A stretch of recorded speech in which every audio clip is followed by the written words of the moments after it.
देखिए, मुसलमानों का सबसे बड़ा दुश्मन खुद मुसलमान ही है। एक मुसलमान अपने नाकामी से जितना परेशान नहीं है, उससे कई गुना ज़्यादा एक मुसलमान दूसरे मुसलमान के कामयाबी से परेशान है, उसके अच्छाई से जलता है। यही कारण है कि देश के अंदर मुसलमानों के हालात सबसे ज़्यादा ख़राब है। एग्जाम्पल के तौर पे मुसलमान इस देश के अंदर पढ़ाई में सबसे पीछे है, नौकरी में सबसे पीछे है, पैसे में सबसे पीछे है। इस देश के टोटल आबादी में अगर अनपढ़ों का हिस्सा आप देखेंगे, जाहिलों का हिस्सा देखेंगे, तो वो 37% है। उसमें सभी जात सभी धर्म के लोग मिले हुए हैं। ठीक है। दूसरी बात, इस देश के अंदर अगर मुसलमानों की आबादी में टोटल जाहिलों का परसेंटेज देखेंगे तो वो है 43%, यानी 100 में 43 मुसलमान ऐसे हैं जो जाहिल हैं। वहीं दूसरी तरफ यूपी और बंगाल में हालात और भी ख़राब है। एग्जाम्पल के तौर पे यूपी के अंदर अगर 100 मुसलमान हैं तो उसमें 50 मुसलमान ऐसे हैं जिनसे आप 1 से 100 तक अगर इंग्लिश में गिनती पूछ लेंगे तो वो आपके सामने हाथ जोड़ देंगे। दूसरी बात ये कि इस देश के टोटल संपत्ति में मुसलमानों का हिस्सा कितना है, तो इस देश के टोटल संपत्ति में मुसलमानों का हिस्सा सिर्फ और सिर्फ 8% है, यानी 100 रुपया में 8 रुपया। ठीक है। अब आप बोलेंगे कि इन सब का जिम्मेदार कौन है, मुसलमानों का हालात दिन ब दिन बद से बदतर क्यों हो गया, तो उसका कारण है वो भी मैं आपको समझाता हूँ, आप समझ लिए।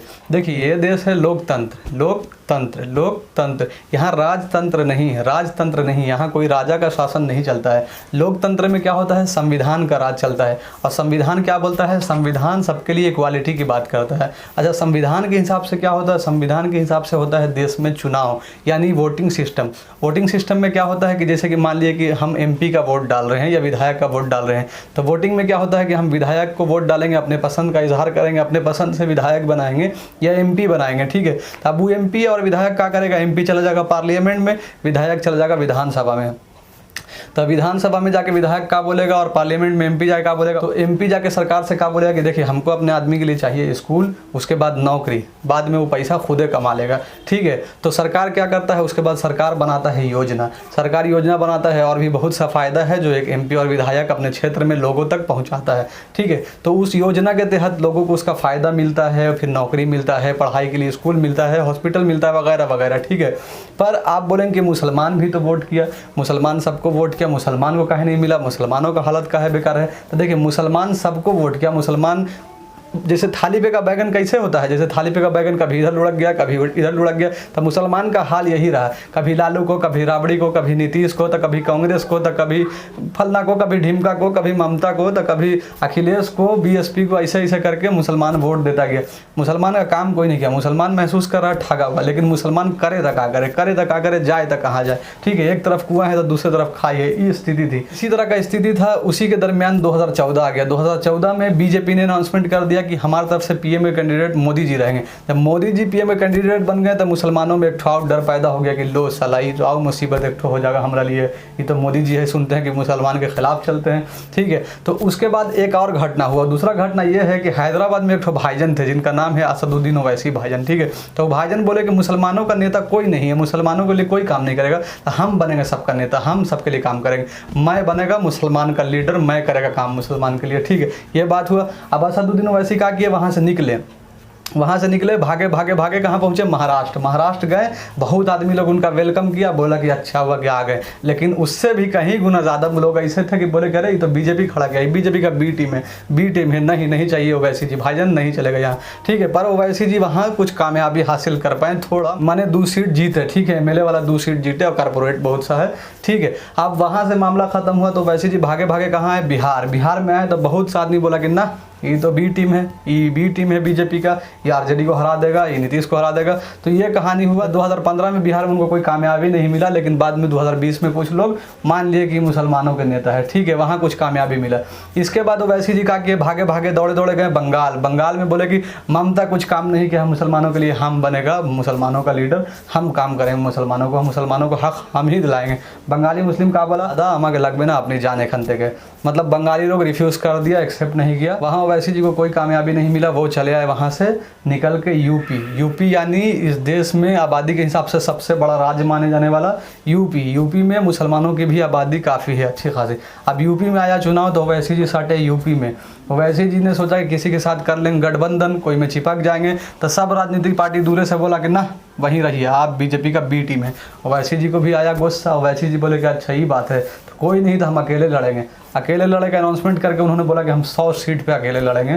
धीरे धीरे करके वो अपने कैंडिडेट का अनाउंसमेंट करने लगे, 7-8 गो लिस्ट भी जारी कर दिया। अब आते हैं पीछे यानी जो शुरू में हम आपको बोले थे कि मुसलमान का टांग मुसलमान ही खींचता है, तो स्टार्ट हुआ अब ओरिजिनल खेल। यहाँ पे क्या हो जाता है, मौलाना जर्जिस का एंट्री होता है। मौलाना जर्जिस आ जाते हैं।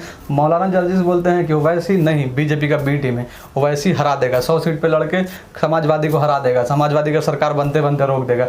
अब जर्जिस क्या बयान देते हैं, वो बयान आपको पढ़ के सुनाता हूँ, उसके बाद कहानी और भी आगे चलेगा, देखते रहिएगा। अगर अच्छा लग रहा है तो सब्सक्राइब कर लीजिए चैनल को और वीडियो को लाइक शेयर ज़रूर कीजिएगा, ठीक है। वीडियो को पूरा एंड तक देखिए। चलिए अब जर्जिस के बारे में आपको बता दें। मौलाना जर्जिस अपने तकरीर में कहते हैं, यूपी में देखो कैसे खींचातानी चल रही है, पूरा खेल खेला जा चुका है, बिसात बिछाई जा चुकी है, खुद मोदी को आस्तीन के सांप मिल चुके हैं, हमारे ही लोगों में कुछ ऐसे लोग मिल चुके हैं जो पसे पर्दा उसकी मदद करने को तैयार हैं। उनको मालूम है हम 2 सीट भी नहीं जीतेंगे, उनको मालूम है हमारी 2 सीट भी नहीं निकलेगी, पर 100 सीटों पे खेल बिगाड़ने का काम कर रहे हैं।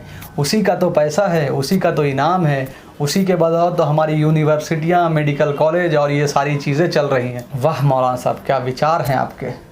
मौलाना साहब, ओवैसी एक ऐसा नेता है जो बीजेपी को अपोज करता है हर जगह पे।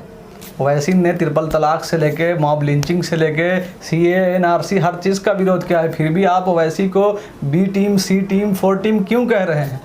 सभी को लड़ने का हक़ है जर्जिस साहब, हम आपकी बहुत इज्जत करते हैं। जर्जिस साहब, मैं आपसे कहना चाहता हूं कि इंडिया के अंदर मुसलमानों का पास्ट ख़राब ही था, प्रेजेंट बहुत अंधकार में चल रहा है और फ्यूचर को हमारे अंधकार में मत डालिए। आपसे रिक्वेस्ट है कि आप अपना काम कीजिए। सभी को चुनाव लड़ने का हक़ है। यूपी के अंदर अकेले ओवैसी नहीं है जो सिर्फ चुनाव लड़ रहे हैं, बहुत सारी पार्टी लड़ रही है, तो उससे क्या मुसलमान वोटों का बंटवारा नहीं होगा, उससे आपको कोई दिक्कत नहीं है, पर ओवैसी के लड़ने से आपको दिक्कत है। ये गलत बात है, सरासर गलत बात है। कभी इंसाफ नहीं होगा। CAA NRC के विरोध में जिनके ऊपर गोली चलाया गया, उस बात का तकलीफ हमें भी है, लेकिन उसके लिए आपने क्या कुछ किया है ये भी तो लोगों को बताइए। आपने मेडिकल कॉलेज कितना बनाया है, आपने मुसलमानों के भलाई के लिए क्या कुछ किया ये बताइए। ओवैसी ने जैसे भी किया हो, किया तो है। ये आप कह रहे हैं, इल्ज़ाम लगा रहे हैं कि सारा पैसा फंडिंग ओवैसी को बीजेपी से होता है, ये आपका कहना बिल्कुल गलत है। इस तरह का इल्ज़ाम कब तक लगाएंगे आप। एक वोटर के नाते मुस्लिम को कोई प्रॉब्लम नहीं है, तो आपको क्यों प्रॉब्लम हो रहा है।